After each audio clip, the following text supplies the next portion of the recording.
The film opens to a dimly lit, run-down motel room at an eerie 2 in the morning time. Alice, a 30-year-old woman, suddenly darts into the bathroom, her phone vibrating on the sink.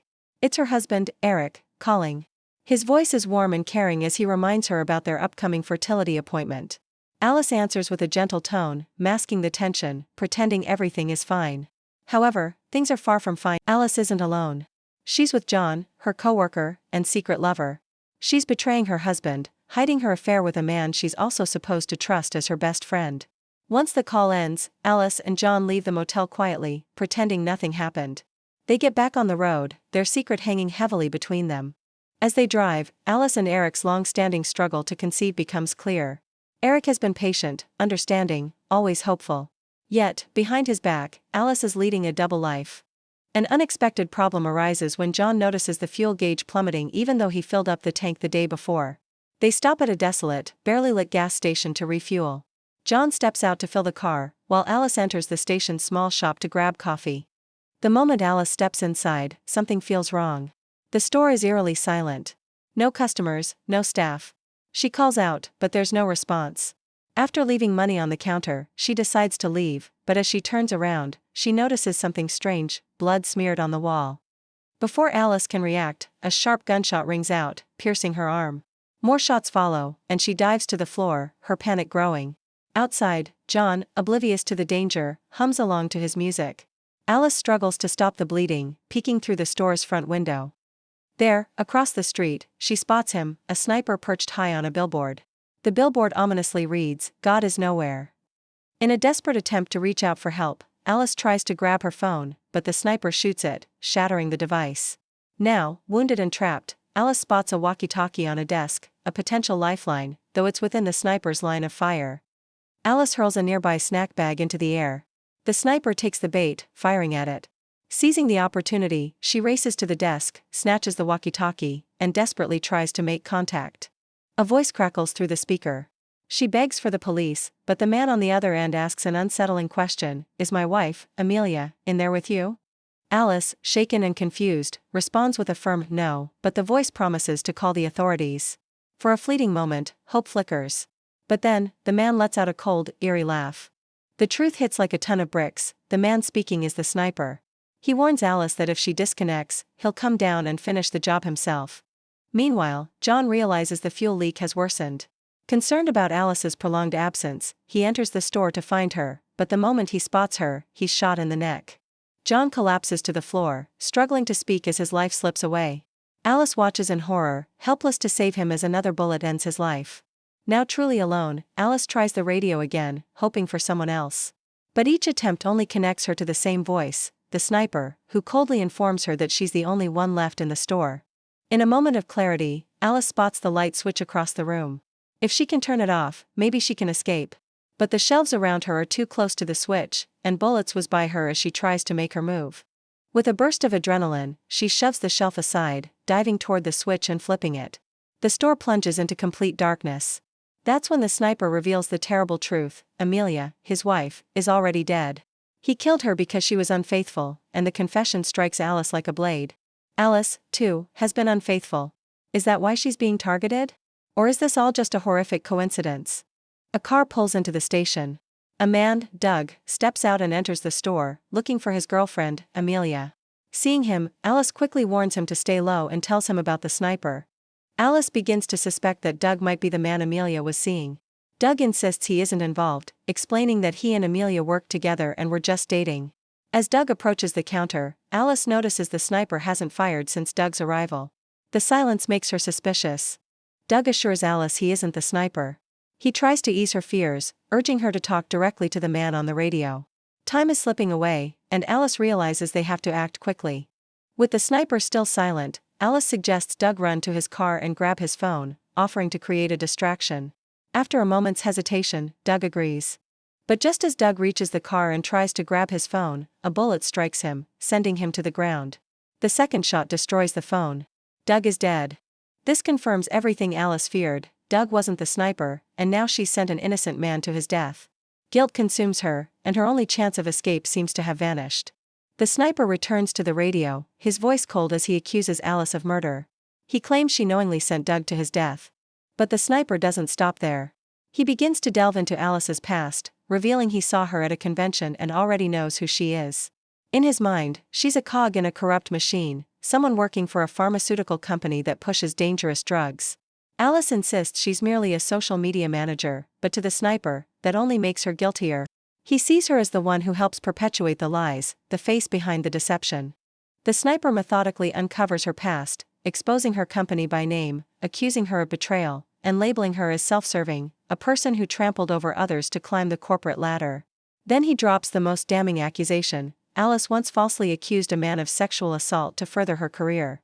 The repercussions were devastating. His job, reputation, and the ability to afford treatment for his terminally ill daughter were all taken from him. To the sniper, Alice is no longer just a victim. She deserves everything she's getting. As he rants over the radio, Alice spots a stack of umbrellas near the counter. An idea starts to form in her mind. She's still unsure whether the man on the radio is truly Amelia's husband. After all, Doug had mentioned Amelia was never married. What if the sniper had lied about everything? Perhaps he killed Amelia to fabricate a story of revenge, manipulating Alice's mind and taking psychological control over her. It's unclear whether the attack on Alice was planned or simply a result of bad timing. She could have just been in the wrong place at the worst possible moment. While the sniper continues his tirade, Alice begins setting up the umbrellas, hoping to use them as shields. But the moment the sniper sees her movement, he opens fire, sending multiple rounds into the gas station. Alice narrowly avoids being hit and sprints toward the exit, only to discover it's locked. She searches desperately for something to break the padlock, trying to force it open with no success. Then, another car pulls into the station to refuel. Alice watches closely. The man's credit card is declined, so he simply drives off, untouched by the sniper. This confirms Alice's suspicion: the sniper only targets those who are aware of what's happening. Exhausted, Alice tries to reason with the sniper, explaining her struggles with infertility and the toll it's taken on her marriage. But the sniper already knows about her affair and dismisses her plea, coldly stating the world would be better off without someone like her. Suddenly, the sound of a police car rushing by fills the air. For a moment, hope sparks in Alice's eyes, but the car doesn't stop. She uses the distraction to her advantage, sneaking out of the store and heading toward Jay's car while the sniper demands to know her whereabouts. Just as she reaches the vehicle, the sniper fires again, hitting her in the thigh. Alice is forced to retreat, her leg throbbing with pain. She drags herself back inside the store, struggling but managing to apply basic first aid to stop the bleeding for the time being. Meanwhile, the sniper continues his maniacal rant about humanity's downfall, unbothered by Alice's suffering. Searching the area for something useful, Alice stumbles upon a uniform belonging to a former employee, Henry. It appears Henry was fired weeks ago, but his things are still lying around, including a photo of him. Alice picks up a hacksaw from the sniper's belongings, attempting to cut through the padlock. As she struggles, she injures her hand, frustration mounting. Running out of options, she grabs the radio and urgently tells the sniper that killing her won't resolve anything. She calls him Henry, expressing sympathy for the life he might have had. After a tense silence, the sniper responds with a chilling question: "Who's Henry?" Before Alice can process his words, another car arrives. An elderly man steps out to pump gas, only to stumble upon Doug's lifeless body. Shocked, he attempts to react, but the sniper is quicker.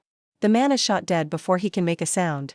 His wife, unaware of the danger, exits the car, only to meet the same fate.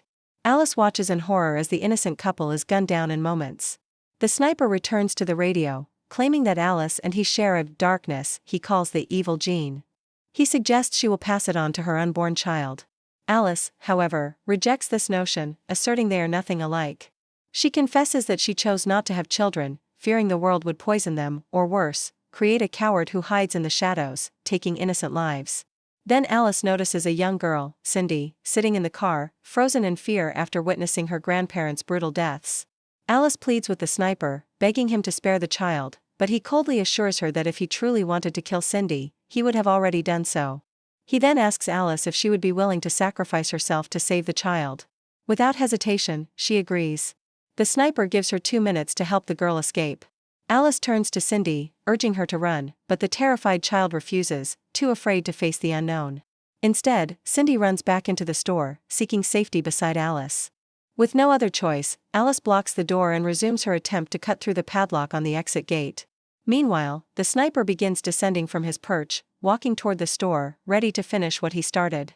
After a tense struggle, Alice finally manages to break the padlock, only to find another shutter behind it, locked tight.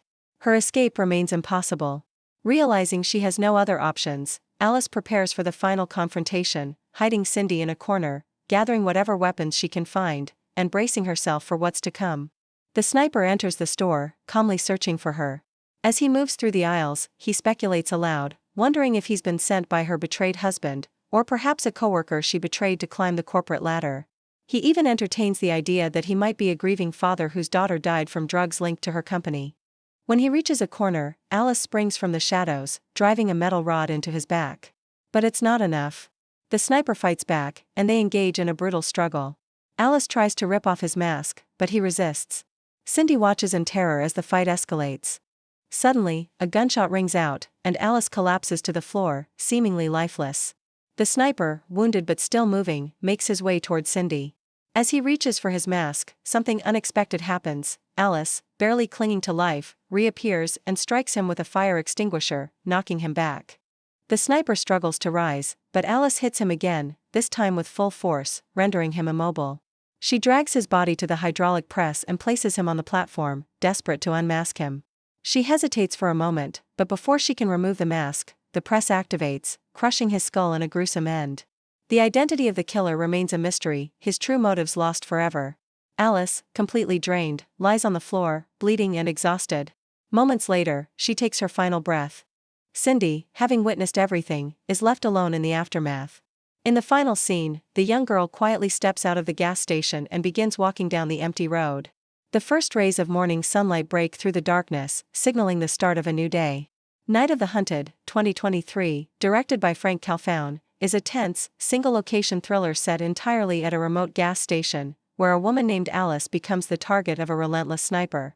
Beyond the surface of survival horror, the film serves as a chilling commentary on modern societal division, exploring themes like paranoia, extremism, and ideological rage. The sniper, a faceless antagonist, reflects a dangerous blend of conspiracy-fueled beliefs and anti-establishment anger, turning the story into a critique of the toxic consequences of unchecked hatred. Camille Rowe delivers a raw, gripping performance as Alice, embodying vulnerability and resilience. While the film has received mixed reviews, praised for its tension and atmosphere but criticized for heavy-handed messaging, it effectively captures the terror of being hunted not just by a man, but by the darkness of modern societal decay.